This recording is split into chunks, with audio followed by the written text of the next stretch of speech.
मी एक छोटासा लेख लिहिलेला आहे, तो आपल्या समोर वाचून दाखवतो. लेखाचं नाव आहे माणुसकी. आजचा काळ हा स्वार्थाने भरलेल्या लोकांचा आहे. प्रत्येक व्यक्तीच्या मनात काही ना काही स्वार्थ असतो. कोणी पैशाच्या मागे धावत आहे, कोणी सत्तेच्या, कोणी प्रसिद्धीच्या, तर काही लोक दुसऱ्याचा फक्त आपल्या स्वार्थासाठी वापर करून घेताना दिसत आहे. धावणे धावणे धावणे, सतत धावणे. असं वाटतं की अख्खं जग नुसतं कशा ना कशाच्या मागे धावतच आहे. कुणाला शांती नाही. प्रत्येकाला आपलं टार्गेट कंप्लीट करायचं आहे. कोणाला प्रमोशन हवं, कोणाला मोठं घर बांधायचं आहे, कोणाला एक गाडी असताना दुसरी मोठी गाडी घ्यायची आहे, कोणाला मुलांची लग्न करायची आहे. या सर्व गोष्टीसाठी पैसा हवा, तर धावा पैशाच्या मागे.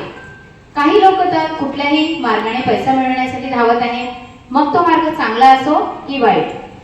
अडखळतो पाय धावता धावता, अडखळतो पाय धावता धावता, पण तरीही मानव थांबत नाही. अडखळतो पाय धावता धावता, पण तरीही मानव थांबत नाही. धावत राहतो स्वार्थासाठी, धावत राहतो स्वार्थासाठी. श्वास सुद्धा तो घेत नाही, श्वास सुद्धा तो घेत नाही. अशी अवस्था आज माणसाची झालेली आहे. नाती सुद्धा फक्त स्वार्थासाठी टिकवलेल्या दिसत आहे.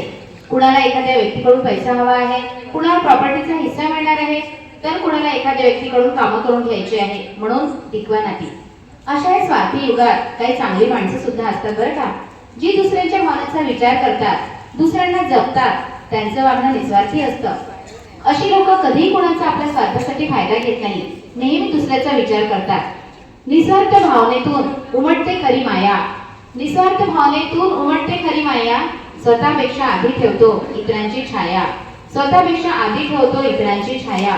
अपेक्षेशिवाय देणे हाच त्याचा अर्थ, अपेक्षेशिवाय देणे हाच त्याचा अर्थ. निस्वार्थपणातच सापडतो जीवनाचा खरा अर्थ, जीवनाचा खरा अर्थ. आपण अशा माणसांचाच विचार करायला हवा. अशी माणसं जर आपल्या जीवनात असतील तर त्यांना जपायला हवं. अशी माणसं या जगात दुर्मिळ होत चाललेली आहे.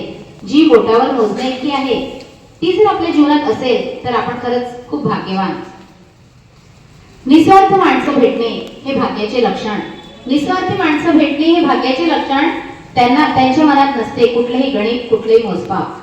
त्यांच्या मनात नसते कुठलेही गणित, कुठलेही मोजमाप. जपा त्यांना मनापासून, जपा त्यांना मनापासून वेळ येण्याआधीच, जपा त्यांना मनापासून वेळ येण्याआधीच. कारण अशा लोकातच माणुसकीचे खरे रूप साचलेले असते, माणुसकीचे खरे रूप साचलेले असते. आणि मी हा लेख कोणासाठी लिहिलेला असेल तर माझी ताई जयश्री सालकाडे या व्यक्तीसाठी हा लेख लिहिला आहे. धन्यवाद.